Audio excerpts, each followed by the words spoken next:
Nous vous informons que ce programme est déconseillé aux moins de 10 ans. Un bel adolescent qui avait le monde à ses pieds. L'Américain typique, sourire éclatant, beau gosse. Accusé d'un crime horrible.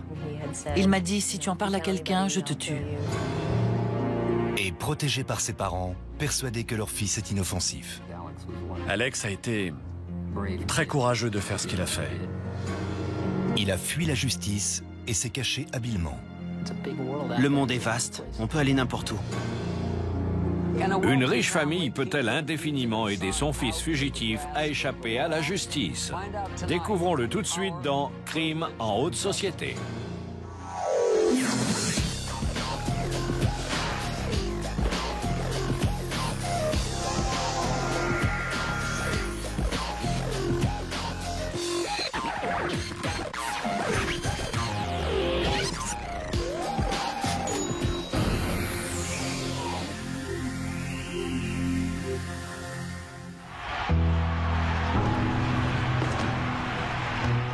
Sur un tapis de lutte, Alex Kelly est le roi. À 18 ans, il est puissant, acharné, imbattable. Fort de ses 11 victoires et 0 défaites, Kelly se prépare au championnat régional. L'adolescent a tout pour lui. La beauté, le charisme, la richesse et la réputation. Il semble pouvoir se tirer de n'importe quelle situation.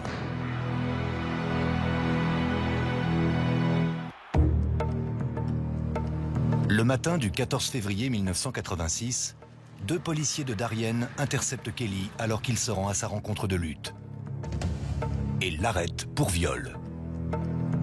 Kelly ne s'affole pas. Il estime n'avoir rien à se reprocher. Mais le jeune sportif a une inquiétude.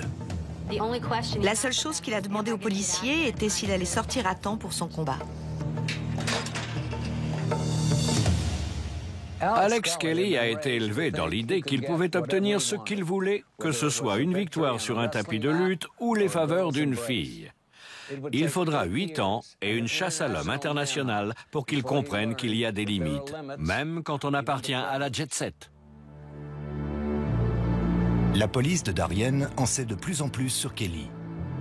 2 jours plus tôt, il a été accusé, mais pas inculpé d'un autre viol. Je crois que jusqu'à ce qu'il atteigne sa majorité, si je m'en souviens bien, il n'a jamais été rappelé à l'ordre pour quoi que ce soit. La police de Darien commence à comprendre que Kelly est potentiellement dangereux. Ce jeune sportif prometteur viole des filles depuis des années sans être inquiété. L'affaire a déclenché une chasse à l'homme de 8 ans et un scandale qui a secoué l'une des communautés américaines les plus aisées. Elle a aussi soulevé une perturbante question. Comment un Golden Boy peut devenir un violeur en série sans qu'une ville entière ne s'en rende compte?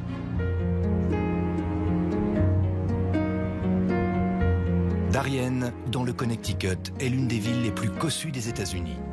Un endroit raffiné et pittoresque où les rues privées sont bordées de demeures valant des millions. Les enfants d'ici font de la voile sur le détroit de Long Island et conduisent des voitures haut de gamme. Ce n'était pas rare, quand un jeune fêtait ses 16 ans, de voir apparaître une voiture flambant neuve sur le parking familial, en général garée en travers. Au lycée, il y avait des voitures bien plus élégantes sur le parking des élèves que sur celui des enseignants. L'une des caractéristiques de la ville était sa sérénité apparente, un ordre en surface. Je pense que c'est ce qui a généré cette habitude de dissimuler les choses. Dans les années 80, Darien semble être une petite ville bien tranquille, mais lorsque les parents partent en vacances, leurs enfants adolescents se déchaînent. Vous pouviez marcher dans les couloirs et trouver un petit papier par terre qui disait « Fiesta chez moi ce soir, parents partis, telle adresse, apportez de quoi picoler ou autre ». De nombreuses maisons ont été littéralement saccagées. Les fêtes dégénéraient. Adolescente, Hilary Tollett, de la ville voisine de Stamford, fréquente ces fêtes. Généralement, il y avait beaucoup de bière. Les parents n'étaient pas là. Jamais, d'après mes souvenirs. Et certains piquaient une bouteille d'alcool dans le bar de leurs parents. Les parents, à Darien, comptent sur la police pour appliquer la loi. Mais pas trop. Ils appréciaient qu'on se déplace s'ils nous appelaient, mais ils n'avaient pas envie de venir chercher leurs rejetons au poste de police. Les parents d'Alex Kelly, Joe et Mélanie, ont élevé leurs 3 garçons à Darien. Mélanie est issue d'une famille aisée. Mais Joe Kelly est différent. Joe Kelly était plombier. Il a grandi dans une zone modeste de Stamford et s'est pour ainsi dire élevé au-dessus de sa condition. Joe voulait encore plus pour ses enfants. Son rêve était qu'Alex rentre à Harvard avec une bourse grâce à ses résultats sportifs. Il avait toutes les chances de son côté. Un beau jeune homme, très sportif, qui semblait apprécié dans son lycée. Mais d'après les rumeurs, chez les Kelly, la vie d'Alex n'est pas un conte de fées. L'un de ses amis à qui j'ai parlé a vu Alex Kelly être physiquement puni par son père et vraiment effrayé. Sur un terrain de football américain, Alex est fougueux, rapide et coriace. Son entraîneur de lutte raconte que quand Alex immobilisait un adversaire, on pouvait presque voir le moment où il se disait « Je ne lui laisserai aucune chance ». Son entraîneur a toujours perçu chez lui une pugnacité que d'autres n'avaient pas. Il était imprégné de culture sportive. Le sport passait avant tout. Et il fallait y exceller à tout prix. Le même désir de repousser ses limites se manifestait lorsqu'Alex faisait la fête. Il buvait plus, prenait plus de drogue et faisait plus de bêtises que les autres de sa bande. Il était incontrôlable et son agressivité ne se limitait pas aux fêtes et au sport. C'était assez courant qu'Alex et sa petite amie du moment se disputent. Et ça ne passait pas inaperçu. Ils pouvaient se disputer en public, au beau milieu de la cantine, et jouer à qui crierait le plus fort. Des rumeurs commencent à circuler. Kelly aurait forcé des filles à coucher avec lui. Il y avait tellement d'histoires à son sujet qu'une des jeunes femmes qui l'a agressé a raconté qu'il avait un surnom. Elle l'appelait Alex Kelly VF, Alex Kelly le violeur fou. C'était au lycée, donc les filles savaient. De nombreuses personnes à Darien ont dû voir qu'Alex Kelly était un peu trop violent sur le terrain, trop imprudent avec ses amis et trop agressif avec les filles. Mais personne n'a rien dit, jusqu'à ce qu'il soit trop tard.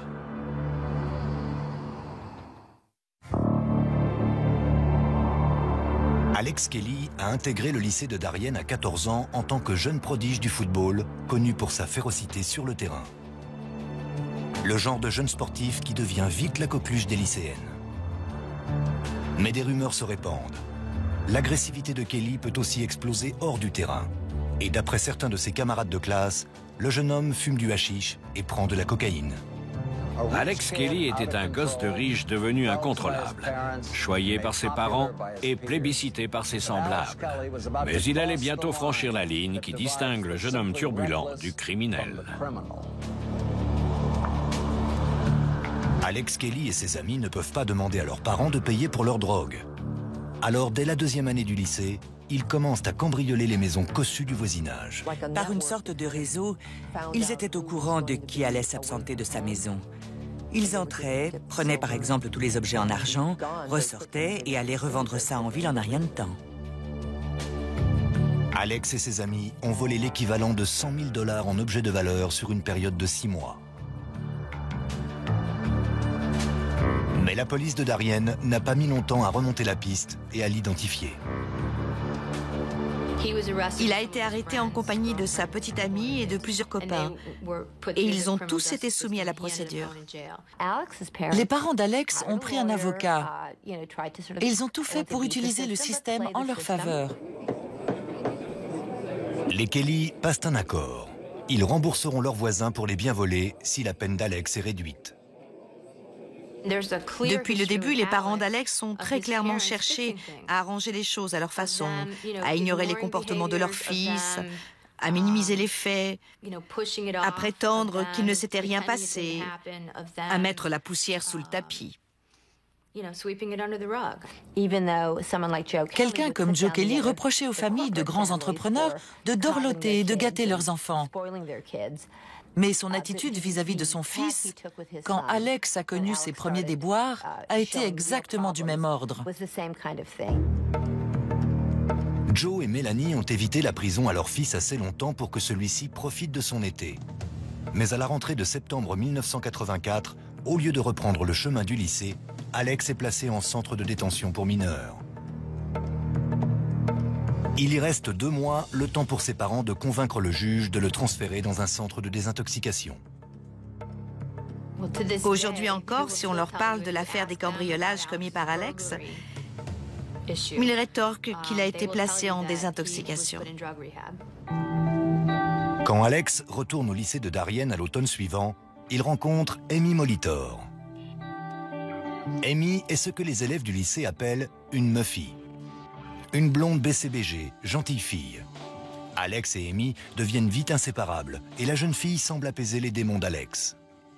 En dernière année de lycée, il figure au tableau d'honneur et effectue sa meilleure saison sportive, terminant l'année sans enregistrer une seule défaite. Pour beaucoup, les problèmes d'Alex sont bel et bien derrière lui. Il est revenu et a convaincu tout le monde qu'il avait changé, qu'il se tiendrait à carreau. Il avait un sourire merveilleux. Il dégageait une grande sincérité. Il n'y avait aucune raison de ne pas le croire. On sait maintenant qu'en fait, il continuait à boire et à se droguer. Il avait repris toutes ses mauvaises habitudes.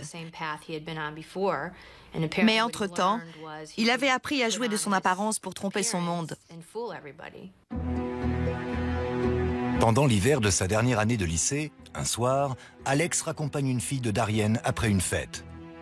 D'après la fille, arrivée à mi-parcours, Alex quitte la route, arrête la voiture dans un recoin, la force à passer sur la banquette arrière et la viole. La jeune fille de 15 ans ne va pas porter plainte, mais raconte ce qui lui est arrivé à ses amis du lycée. Personne ne l'a cru. Elle en a parlé à la petite amie d'Alex, qui l'a accusée de s'être approchée de son copain. Ça a viré au crépage de chignon. Et lui-même, en la frôlant dans les couloirs, l'a traitée de salope. On peut imaginer qu'il a réellement pensé pouvoir s'en sortir sans être inquiété. Les filles de Darien savent qu'Alex Kelly est dangereux. Mais aux yeux de ses parents et professeurs, sa vie n'est que succès. Un journal local publie même un article élogieux sur le jeune homme. L'article parle d'un lycéen sportif modèle. Sans doute pas les termes les plus appropriés pour décrire un adolescent qui se drogue et brutalise les filles. Quoi qu'il en soit, ce sont les dernières choses positives jamais écrites à propos d'Alex Kelly. Les vacances d'hiver approchent. La petite amie d'Alex, Amy Molitor, part en vacances avec sa famille, tandis qu'Alex reste à Darien. Amy accepte de lui prêter sa voiture pendant son absence. Mais ce n'est pas de la voiture dont Alex a besoin, mais de Amy. Amy était son filet de sécurité et elle était partie. Je supervisais un match de hockey sur glace, assise au premier rang des gradins. Alex est arrivé, il se tenait juste à côté de moi. Quand il est reparti, je me rappelle m'être dit « Comment va-t-il tenir une semaine sans sa copine ?» Toute la ville va bientôt le savoir. Quelques jours plus tard, tout Darien va découvrir ce que cache le fameux sourire typiquement américain d'Alex Kelly. Lors de sa dernière année de lycée, Alex Kelly, 18 ans, a déjà à son actif une consommation régulière de drogue, une arrestation pour cambriolage, une détention en centre pour mineurs et une cure de désintoxication. Les rumeurs vont bon train au lycée de Darien. Alex serait aussi un prédateur sexuel. Mais le sportif prometteur et lycéen émérite fait croire aux gens qu'il a changé. Alex avait convaincu pratiquement toute la ville de Darien qu'il avait tiré les leçons de son passé et qu'il s'était assagi. Qui aurait pu deviner qu'il était sur le point de commettre un acte réellement abominable? Le 10 février 1986, Alex et une douzaine d'autres adolescents de Darien font la fête chez un ami. Le soir venu, une jolie lycéenne de 2e année, Adrienne Bach, demande qui peut la ramener chez elle. Elle n'est autorisée à rester que jusqu'à 23h30. Alex Kelly lui propose de la reconduire chez elle. À contre-cœur, Adrienne accepte. Elle connaissait sa réputation. Elle n'était donc pas très à l'aise à l'idée qu'il la ramène. Mais par ailleurs, elle craignait de se faire réprimander par son père qui se mettrait vraiment en colère si elle rentrait trop tard. Alex et Adrienne quittent la soirée. En quelques minutes, ils arrivent dans la rue d'Adrienne. Alex passe devant la maison et gare la voiture plus loin. Puis, le jeune lutteur attrape Adrienne par la gorge et l'immobilise sur le siège. C'est violent. Elle est terrorisée. Sur le coup, elle est persuadée que si elle ne se laisse pas faire, il va la tuer. Alex force Adrienne à passer sur la banquette arrière. Adrienne commence à hurler, jusqu'à ce qu'Alex se montre encore plus violent. Il lui a arraché ses vêtements, l'a jetée à l'arrière. Elle n'avait jamais eu de relation sexuelle. Ça a été un choc. Adrienne est effondrée. Alex la menace de la tuer si jamais elle raconte le viol à quelqu'un. Puis il la dépose devant chez elle. Au bout de plusieurs heures, le père d'Adrienne, Bill Bach, parvient à obtenir de sa fille le récit de ce qui s'est passé. Révolté, il téléphone à Joe Kelly. Joe ne croit pas une seconde que son fils ait fait une chose pareille, mais il réveille Alex et lui fait part de l'accusation. Alex, imperturbable, dit à son père « On a juste baisé, papa, retourne te coucher. » Et c'est ce que fait Joe Kelly.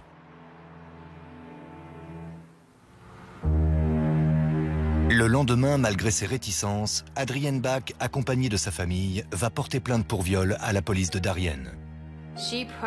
C'était la victime la plus émotionnellement dévastée dont j'ai jamais eu à m'occuper. Les parents d'Adrienne la sentent trop fragile émotionnellement pour porter plainte. La famille avait prévu de partir au ski. Madame Bach informe donc la police qu'ils vont réfléchir à la meilleure chose à faire pendant leur séjour. La police décide de ne pas contacter Alex Kelly ou ses parents. Dans l'équipe, on s'est dit qu'on n'allait pas se lancer dans cette affaire si on n'était pas sûr de le coincer.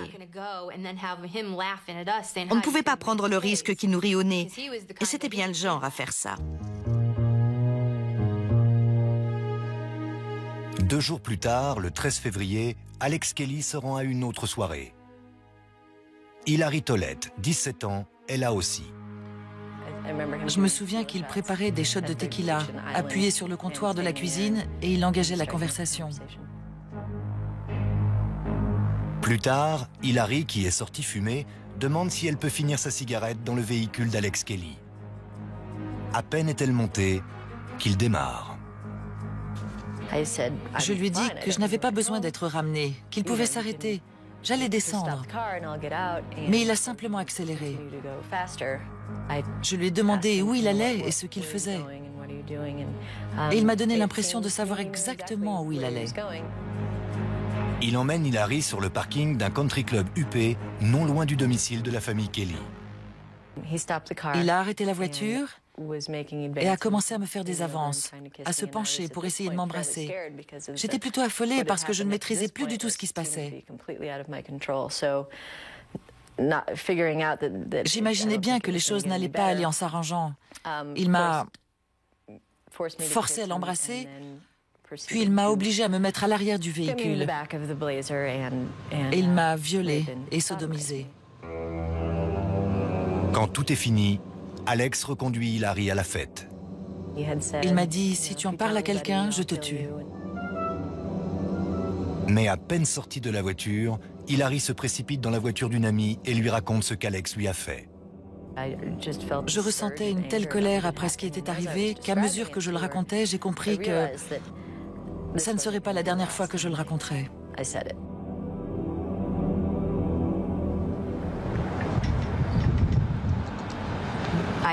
Je suis arrivée au boulot à 7 h du matin et on m'a tout de suite dit « Mets ton uniforme et monte, on a une nouvelle agression sexuelle ».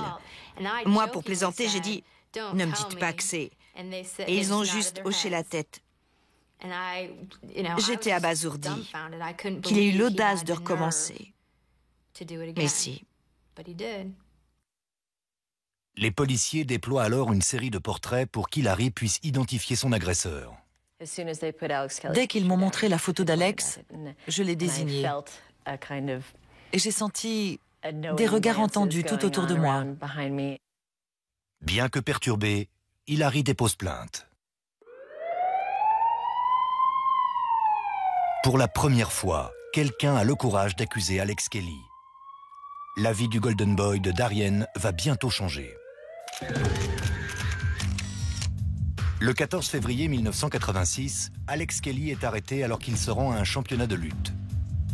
Il se souvient de ce moment dans une interview en 1997. J'allais au lycée et tout à coup, des lumières de partout. En 2 secondes, c'était comme dans les films, main sur la tête et tout le tralala. Je comprenais pas ce qui se passait. En prison, il continue de clamer son innocence. Il répète que les relations sexuelles ont été consenties. J'aurais jamais imaginé que sur une simple déclaration, on puisse vous accuser. Que votre vie entière puisse être bouleversée juste parce que quelqu'un a dit quelque chose. Les parents d'Alex ne croient pas non plus que leur fils ait pu faire quoi que ce soit. Ils engagent un prestigieux avocat local, Mickey Sherman, qui a déjà obtenu plusieurs acquittements pour des auteurs d'agressions sexuelles. Il a évidemment déclaré qu'il n'avait jamais eu de relations sexuelles non consenties et il s'en est tenu à ça depuis le premier jour. C'était incroyable qu'une personne... Je veux dire, c'est pas vrai. Pourquoi je violerais quelqu'un? Lorsqu'Adrienne Bach apprend qu'Hilary a déposé plainte, elle décide d'en faire autant. Alex Kelly est maintenant accusé de 2 viols. Ses parents versent une caution de 200 000 $ pour qu'Alex puisse sortir de prison. Je n'ai pas hésité une seconde. C'est mon fils. Alex, en liberté surveillée, doit respecter un couvre-feu. Il pense que les accusations de viol peuvent être facilement levées. Il passe l'été à faire la fête, à rentrer tard et à narguer les policiers de Darien. Il ne respectait jamais le couvre-feu. On recevait sans cesse des appels pour signaler qu'il était à telle ou telle fête, ici ou là, jusqu'à 23h, minuit, 1h du matin. Alex et sa famille supportent mal les tentatives de la police de lui faire appliquer le couvre-feu et considèrent que c'est du harcèlement. Les familles des victimes étaient choquées de le voir dans la rue. Alors, pour ne pas envenimer la situation, Alex a décidé de partir pour le Colorado et de s'installer là-bas. L'avocat d'Alex demande à la cour de le laisser quitter Darien pour aller attendre son procès dans une localité près d'Aspen, où sa famille avait l'habitude de skier. Alex avait déjà filé entre les doigts de la police de Darien. Il était revenu et avait récidivé. Et ils n'arrivaient pas à le localiser alors qu'il était sous leur nez. Et maintenant, le procureur accepte de laisser Alex partir dans le Colorado. C'est proprement incroyable. Pendant ces 8 mois dans le Colorado, Alex fait du ski, de l'escalade et prend un petit boulot à mi-temps en attendant le début de son procès. À son retour dans le Connecticut, le procureur Bruce Huddock demande à la cour de juger les 2 affaires de viol en même temps en invoquant les économies de temps et d'argent que cela représenterait. Mickey Sherman, inquiet que le jury puisse être plus sensible à une double accusation, rétorque que cela porterait atteinte aux droits d'Alex Kelly. Si le jury entend 2 personnes au lieu d'une seule, c'est tout de suite plus accablant. Mais la cour décide de juger les 2 affaires simultanément. Mickey Sherman se rend dans le Colorado pour voir les Kelly et conseiller son client. Je lui ai dit que c'était vraiment abject, qu'il allait se faire avoir. Ce n'était pas un procès équitable. Le procès doit s'ouvrir le lundi 16 février 1987. À mesure que la date approche, Alex prend peur. Le lundi arrive, l'heure du procès arrive. Joe et Mélanie sont au tribunal. Mickey Sherman est là pour représenter Alex et Alex n'est pas là. Il a effectivement pris un avion dans le Colorado, mais absolument pas à destination du Connecticut. Les enquêteurs vont mettre des années à comprendre où a bien pu passer le violeur.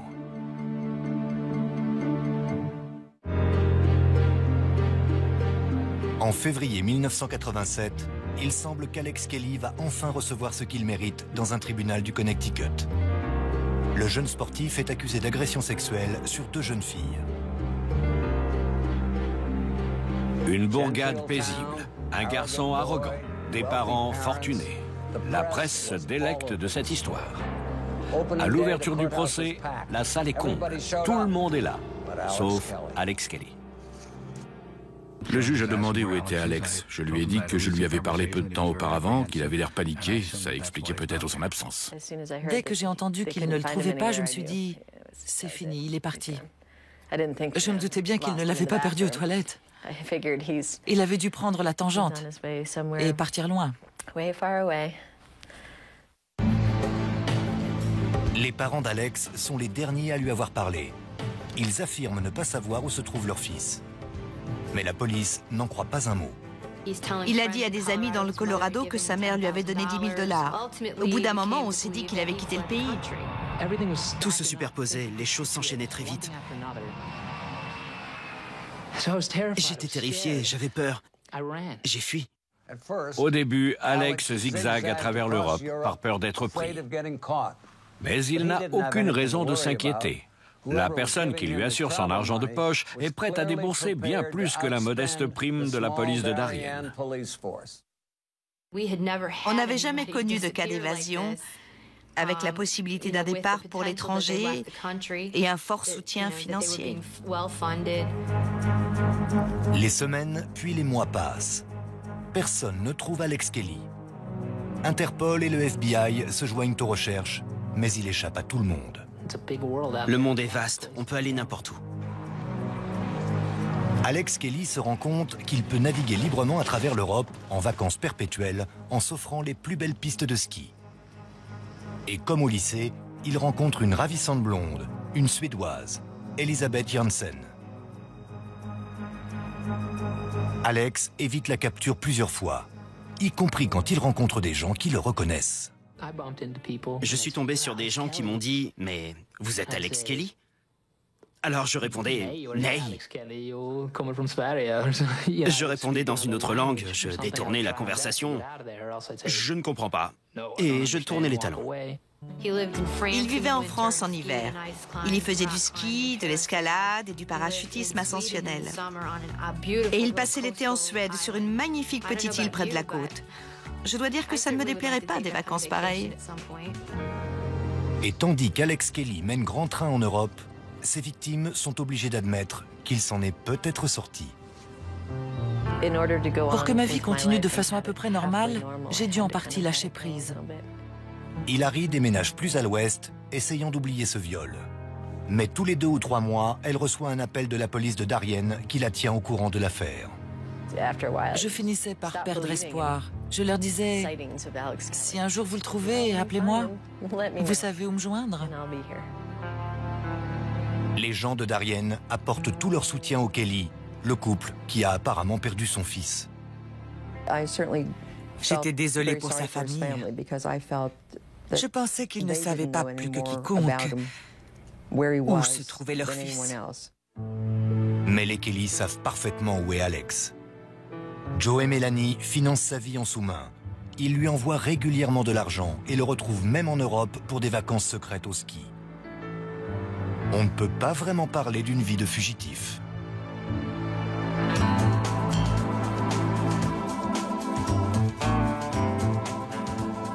Il apparaît même dans un film amateur sur des mordus de ski sous son propre nom, Désinvolte.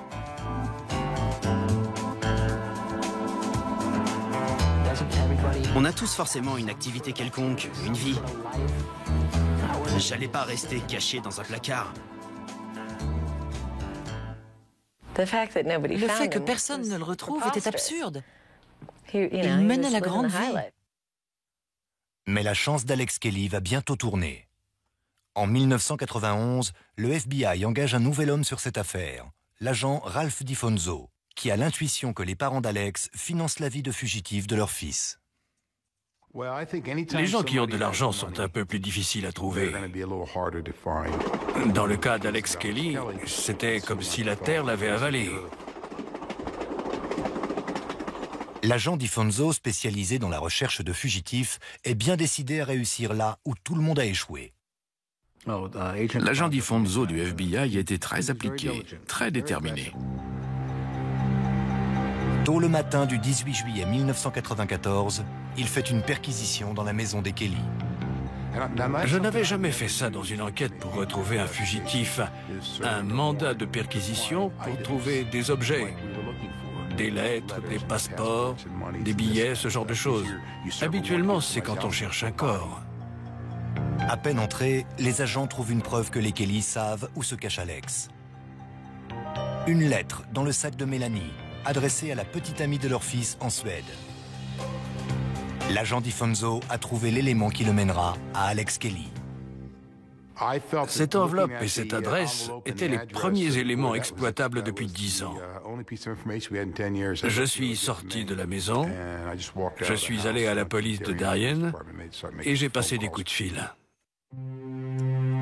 Des policiers suédois se rendent à l'adresse en question, mais Alex a pris les devants. Mélanie a déjà appelé son fils pour l'avertir, et il est immédiatement parti pour la Suisse, où les lois sur l'extradition empêchent les États-Unis de le poursuivre pour n'avoir pas comparu. Le 19 janvier 1995, après négociation d'un accord, Alex Kelly se rend aux autorités à Zurich.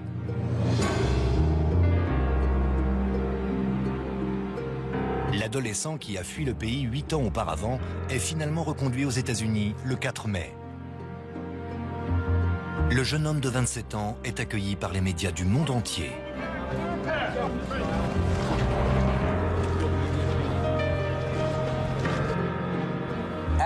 Alex s'est rendu aux autorités, mais il se considérait innocent.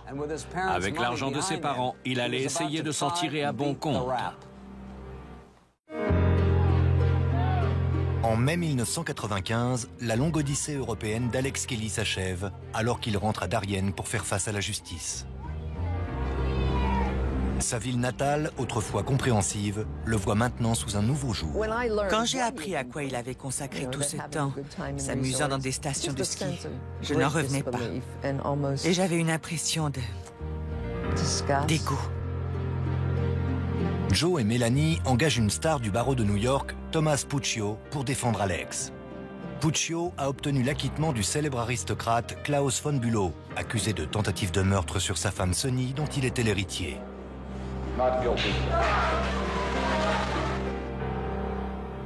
J'ai rencontré Puccio au procès von Bülow. Il n'a jamais reçu la reconnaissance qu'il méritait pour avoir obtenu l'acquittement de Klaus. Puccio est un implacable procureur devenu avocat. Il se bat jusqu'au bout pour ses clients, mais ne ferait pas pour autant n'importe quoi pour gagner. Quoi que l'on pense des Kelly, ils ont été très malins de mettre Puccio dans leur camp. Le soutien des Kelly à leur fils a largement dépassé l'engagement d'un brillant avocat. Ils l'ont constamment défendu, même quand il était en cavale. Alex a été très courageux de faire ce qu'il a fait, que ce soit bien ou mal. Les Kelly hypothèquent leur maison pour couvrir la mirobolante caution d'Alex. Il est libéré sous caution, mais il doit vivre avec ses parents, porter un bracelet électronique et respecter un couvre-feu très strict. 8 ans ont passé et Alex peut s'estimer chanceux. Les lois du Connecticut ont changé. Dorénavant, les 2 affaires de viol doivent être jugées séparément. Le premier procès est celui du viol d'Adrienne Bach. Désormais mariée, Adrienne Bach Ortolano attend depuis presque 10 ans de pouvoir témoigner contre son agresseur. Avec le temps, j'étais devenue plus forte, plus intelligente. J'avais pris confiance en moi. Quand il est rentré aux États-Unis, je me suis dit qu'il fallait que je le fasse. C'est un criminel, un sale violeur. Tandis qu'Alex attend son procès, il alimente l'effervescence médiatique en renouant avec sa petite amie du lycée, Amy Molitor. Ils reprennent leur relation là où ils l'ont laissée 8 ans plus tôt. Elle est aux côtés d'Alex à l'ouverture du procès, le 15 octobre 1996. À plusieurs reprises, en me tenant à l'écart de la troupe de photographes, Je les ai surpris à la sortie du bureau de Puccio. Je les voyais sourire, rire ensemble, comme un jeune couple qui se rend à un bal d'étudiants. Ils ne croyaient pas qu'il irait en prison. Adrienne est le premier témoin de l'accusation. Elle reste anonyme aux yeux du public. Elle raconte comment Alex l'a étouffée et forcée à passer à l'arrière de la voiture. Elle précise que pendant tout le viol, à aucun moment Alex n'a relâché son cou. L'avocat d'Alex s'empare de ce détail. Il argumente qu'il aurait été impossible pour son client d'abaisser le siège arrière de la voiture tout en immobilisant Adrienne avec une seule main. Puccio prétend donc qu'Adrienne a aidé Alex à basculer le siège. Elle a donc coopéré à ce qu'ils aient une relation sexuelle. Les jurés prennent leur rôle très au sérieux. Ils ne condamnent vraiment pas les gens à la légère. Alors, lorsqu'on leur fournit un élément précis, comme par exemple la possibilité physique d'ouvrir une porte, ils l'examinent à fond, très concrètement, sans se laisser dominer par leurs émotions ou par leur empathie pour la victime. Mais une jurée s'est pourtant laissée dominer par ses émotions. Vers la fin du procès, elle regardait Alex dans les yeux et échangeait des sourires avec lui. On sait bien que les femmes dans les jurys, même féministes, sont sensibles aux hommes beaux. Même si ce sont des assassins, comme les frères Menendez, Robert Chambers ou O.J. Simpson. Le procès dure 7 semaines. Le jury ne parvient pas à faire aboutir les délibérations et le juge est obligé de prononcer l'annulation du procès. Pour beaucoup, le principal obstacle est le jeu de séduction entre Alex Kelly et la jurée. En tout cas, le charisme d'Alex lui sauve la mise. D'une part, une défense payée à prix d'or. D'autre part, son beau minois et son charme. Alex Kelly, encore une fois, échappe à la prison. Et il table sur les mêmes atouts pour son deuxième procès. Mais l'avocat Bruce Huddock estime qu'un deuxième procès serait trop traumatisant pour Adrienne. J'étais en larmes. Mais je l'ai regardé et j'ai dit « Je serai prête ». Alex Kelly est toujours un homme libre et pour l'heure, on pourrait croire qu'il le restera.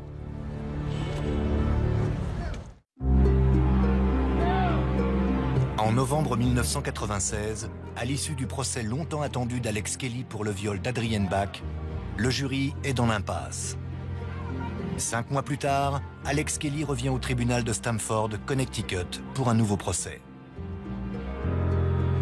Les avocats ont pour habitude de dire qu'un nouveau procès après impasse du jury est comme enfiler un maillot de bain mouillé. Tandis qu'Alex semblait toujours aussi confiant, le deuxième procès allait être beaucoup plus dur. Rejuger une affaire après une impasse, ce n'est pas bon pour la défense. Le parquet sait d'avance ce que vous allez faire. Le parquet dispose d'un nouvel atout de taille. Adrienne était très remontée. Le fait que le jury ait été dans l'impasse la première fois faisait d'elle un témoin encore plus décisif. À ce stade, elle était gonflée à bloc, furieuse et fermement décidée à l'envoyer en prison. Le nouveau procès s'ouvre le 10 avril 1997. Lors du premier procès, le jury a achoppé sur le témoignage d'Adrienne, qui a affirmé qu'Alex Kelly n'avait pas lâché son cou pendant le viol. Mais au deuxième procès, Adrienne déclare qu'Alex a en fait retiré sa main de son cou un instant pour abaisser le siège de la voiture. La déclaration d'Adrienne à la police, le matin suivant la nuit du viol, vient confirmer ce nouveau témoignage. Mais l'avocat de la défense, Thomas Puccio, continue à essayer de la déstabiliser. Il essayait sans cesse de la piéger. Madame Ortolano, est-il vrai que vous avez fait des études de communication? Jouez-vous la comédie maintenant aussi? Ça n'avait vraiment rien à faire là. Elle lui faisait presque les gros yeux. Quand quelqu'un est vraiment en colère et dit la vérité, toutes les tactiques du camp adverse, toutes les pirouettes, toutes les stratégies qu'un avocat, même très brillant, peut utiliser, tombent à plat. La défense conclut. L'avenir d'Alex Kelly est maintenant entre les mains du jury. 8 heures plus tard, le verdict est prononcé. L'audience n'avait pas encore commencé. Mais tout le monde était déjà assis, tout était calme. Il tournait comme un lion en cage. Il était nerveux, ça se voyait. Cette fois, la cour déclare Alex Kelly coupable de viol. Alex a aussitôt bondi en disant « Je veux parler, j'ai quelque chose à dire, je suis innocent, je n'ai rien fait ». Et il regardait autour de lui. Il a regardé Adrienne en disant « Comment tu peux me faire ça ?» Toutes les autres fois où Alex Kelly s'était retrouvé au tribunal, d'une façon ou d'une autre, il s'en était sorti. Pour la première fois, il était condamné. Il allait donc enfin écoper de quelque chose. Personne n'avait fait échouer le procès. Alex Kelly est condamné à une peine de 20 ans de prison, dont 16 ans ferme. Pour la première fois de sa vie, son charme ne lui est d'aucun secours. Lorsqu'il refusera l'accusation à son procès pour le viol de Hilary Tollett, il écopera de 10 ans de peine supplémentaire. Un refus d'accusation était le plus approchant d'un « je suis coupable » de la part de quelqu'un comme Alex Kelly. Il n'aurait jamais admis qu'il avait fait quoi que ce soit de mal. Mais avec cette seconde condamnation, en plus de celle pour le viol d'Adrienne, au moins il restait en prison. Alex Kelly purge aujourd'hui sa peine dans une prison de haute sécurité du Connecticut. Le sportif triomphant devenu fugitif connaît enfin sa première défaite. Les parents d'Alex Kelly occupent toujours la même maison à Darien et sont toujours persuadés de l'innocence de leur fils. Je crois qu'aucune mère n'est préparée à ce que son enfant passe 15 ans dans une cellule pour quelque chose qu'il n'a pas fait. Je crois que, même s'ils ne l'admettront jamais, au fond, ils savent. Ils savent exactement qui il est. Je crois qu'ils connaissent le même Alex qu'Adrienne connaît, celui qu'Hilary connaît. Mais ils ont choisi d'être dans le déni. Joe et Melanie Kelly n'ont jamais été poursuivis pour avoir aidé leur fils à échapper à la justice. Les procureurs ont estimé qu'ils susciteraient forcément la compassion du jury et que les preuves à charge seraient trop difficiles à réunir. Je comprends qu'on fasse tout pour ses enfants, mais à mon sens, il y a une limite. En tant que parent, il faut avoir un minimum confiance dans le système, surtout si on est blanc et riche et qu'on habite à Darien. Vous avez plus d'éléments en votre faveur que d'autres dans un procès pour viol. L'affaire Alex Kelly est rarement évoquée à Darien. Le fait que les gens d'ici ferment les yeux a contribué à créer Alex Kelly. Cela les aide maintenant à l'oublier. Ça ne pouvait pas arriver ici. Eh bien si, c'est arrivé ici. Depuis son enfance, les gens ont facilité la vie à Alex Kelly. Là où il se trouve maintenant, en prison, je doute que sa beauté et son sourire éclatant lui soient favorables. Alex Kelly avait toutes les possibilités et des privilèges en main, et il a absolument tout gâché. Ici, Dominique Dunn. Merci de nous avoir suivis.